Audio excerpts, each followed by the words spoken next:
YCP నేతలపై ప్రభుత్వం తప్పుడు కేసులు పెడుతోందన్నారు మాజీ మంత్రి రోజా. టీడీపీ వాళ్ళు ఇచ్చినవన్నీ చక్రవడ్డీతో సహా తిరిగి చెల్లిస్తామంటూ ఘాటు వ్యాఖ్యలు చేశారు.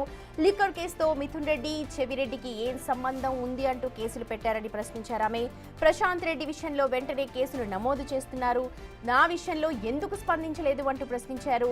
నా నియోజకవర్గంలో తండ్రి పేరుతో అధికారంలోకి వచ్చిన భానుప్రకాష్తో లోకేష్ నా మీద మాట్లాడిస్తున్నారు అంటూ ఆరోపించారు. అధికారం ఉంది కదా అని ఎగిరెగిరి పడితే రాబోయే రోజుల్లో ఎగిరేసి తంతామంటూ రోజా తీవ్ర స్థాయిలో హెచ్చరించారు. చంద్రబాబు నాయుడు కూటమి ప్రభుత్వాన్ని కూకటి వేళ్లతో సహా పెకిలించి బయటపడేసేంత వరకు మేమందరం కూడా పోరాడతామని కూడా ఈ సందర్భంగా తెలియజేసుకుంటున్నాను. అండ్ ఈరోజు తెలుగుదేశం పార్టీకి చెప్తున్నాను, ప్రశాంతి గారికి ఏదో జరిగిపోయిందని అన్ని ఛానల్లో డిస్కషన్ పెట్టి ప్యానెల్ మీటింగ్లు పెట్టి మళ్ళీ ప్రసన్న కుమార్ రెడ్డి ఇంటికి పోయి ఆయన ఇల్లు డ్యామేజ్ చేసింది మీరందరూ చూశారు.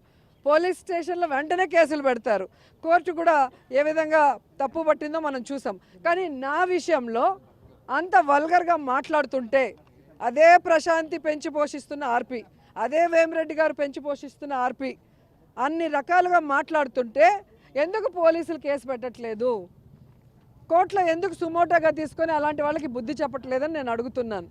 ఈరోజు నా నియోజకవర్గంలో భానుప్రకాష్ అనేవాడు తండ్రి పేరు చెప్పుకొని రాజకీయాల్లోకి వచ్చాడు, మేము కష్టపడి పైకి వచ్చిన వాళ్ళు.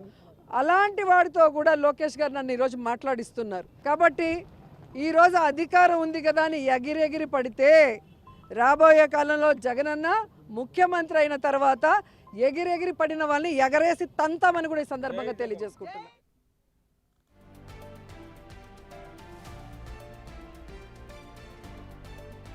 రైట్, రోజా చేసిన ఘాటు వ్యాఖ్యలకు సంబంధించి అప్డేట్స్ అందించడానికి మా ప్రతినిధి శివ అమరావతి నుంచి అందుబాటులో ఉన్నారు. శివ, అటు మాజీ సీఎం జగన్మోహన్ రెడ్డి కూడా ఇందాకే ఒక యాప్ క్రియేట్ చేస్తున్నాం, అందులో మీరు ఎవరైనా సరే కార్యకర్తలు, ప్రస్తుతం ఉన్న అధికారులు అందరూ కూడా ఎవరైనా హింసిస్తే అందులో నోట్ చేయండి, రేపు రాబోయే రోజుల్లో మనదే అధికారం అన్నట్టు మాట్లాడి ఇప్పుడు రోజా కూడా ఇంతే తీవ్ర స్థాయిలో మాట్లాడుతున్నారు. వీటన్నిటి వెనక ఏమైనా ఉంది అనుకోవాలా, ఎలా చూడాలి మొత్తాన్ని?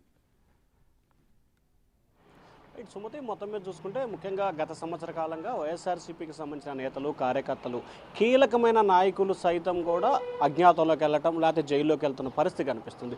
సో ఈ నేపథ్యంలో కార్యకర్తల్లో, నేతల్లో ఒక రకమైన నైరాశ్యం, పూర్తి స్థాయిలో ఆందోళన, అలజడి కొనసాగుతుంది. ఈ నేపథ్యంలో కార్యకర్తలు కానీ, కీలకమైన నేతలు కానీ బయటకు వచ్చే పరిస్థితి ప్రస్తుతం కనిపించట్లేదు. సో ఈ నేపథ్యంలోనే పార్టీ నేతల్ని, కార్యకర్తలు యాక్టివ్ చేసే దానిలో భాగంగానే కొంతమంది వైఎస్ఆర్సీపీ నేతలు, మాజీ సీఎం జగన్మోహన్ రెడ్డి సైతం కూడా కొన్ని కీలకమైన అంటే కార్యకర్తలు, నేతలు ధైర్యాన్ని, మనోధైర్యాన్ని నింపే ప్రయత్నం చేస్తున్నారు. సో ఆ ప్రయత్నంలో భాగంగానే గత కొన్ని రోజులుగా జగన్మోహన్ రెడ్డి చేస్తున్న వ్యాఖ్యలు చూసుకోవచ్చు.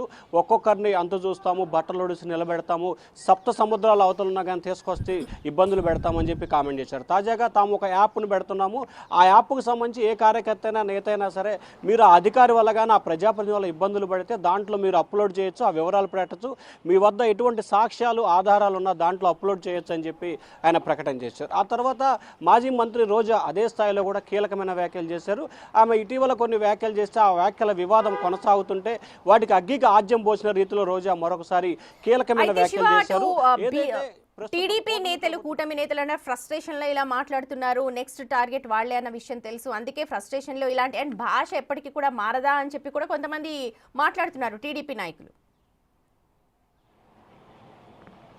అంటే మనం ప్రధానంగా చూసుకోవాలి, వైఎస్ఆర్సీపీ నేతలకు సంబంధించి ఒకరిద్దరు నేతలు, రోజా కావచ్చు, లేకపోతే అనిల్ కుమార్ యాదవ్ లాంటి వ్యక్తులు కావచ్చు, లేకపోతే అంబటి రాంబాబు కావచ్చు, పేర్ని నాని కావచ్చు. సో ఈ నలుగురు నేతలు వ్యాఖ్యలకు సంబంధించి ఇష్టానుసారంగా మాట్లాడుతున్న పరిస్థితి కనిపిస్తూ ఉంది.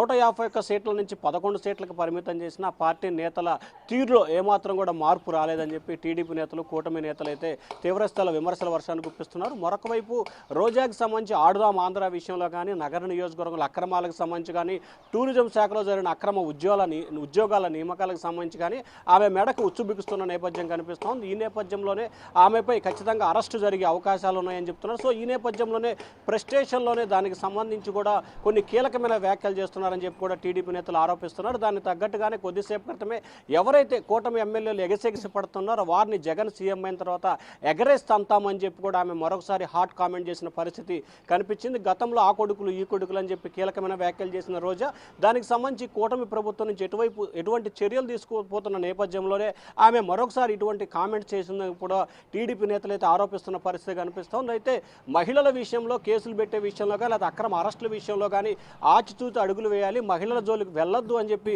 సీఎం చంద్రబాబు అనేక సందర్భాల్లో చెప్పారని చెప్పి సాక్షాత్తు వైసీపీ నేత మాజీ మంత్రి పేర్ని నానే మీడియా సమావేశంలో చెప్పిన పరిస్థితి కనిపిస్తుంది. సో ఈ నేపథ్యంలో రోజాకి సంబంధించి మహిళ కావడంతో కూడా తొందరపాటు చర్యలు వద్దనే ఆలోచన కూటమి నేతల్లో కనిపిస్తోంది. సో ఈ నేపథ్యంలోనే ఒకవైపు నగర నియోజకవర్గానికి సంబంధించి ఆమెకి కొత్త ఇబ్బందులు ఏర్పడుతున్న నేపథ్యంలో కూడా పార్టీలో క్రియాశీలంగా యాక్టివ్గా ఉన్న పరిస్థితి కనిపించాలని చెప్పి ఈ రకమైన వ్యాఖ్యలు చేస్తున్నట్లు కూడా ఇటు వైసీపీ టీడీపీ నేతలతో భావిస్తూ ఉన్నారు. Sumathi, right, thank you Shiva. మొత్తానికి వచ్చేది తామే అధికారంలోకని అప్పుడు అందరూ చూస్తామంటూ తీవ్ర స్థాయిలో వ్యాఖ్యలు చేస్తున్నారు అటు ఏపీ మాజీ సీఎం జగన్ అలాగే రోజా కూడా.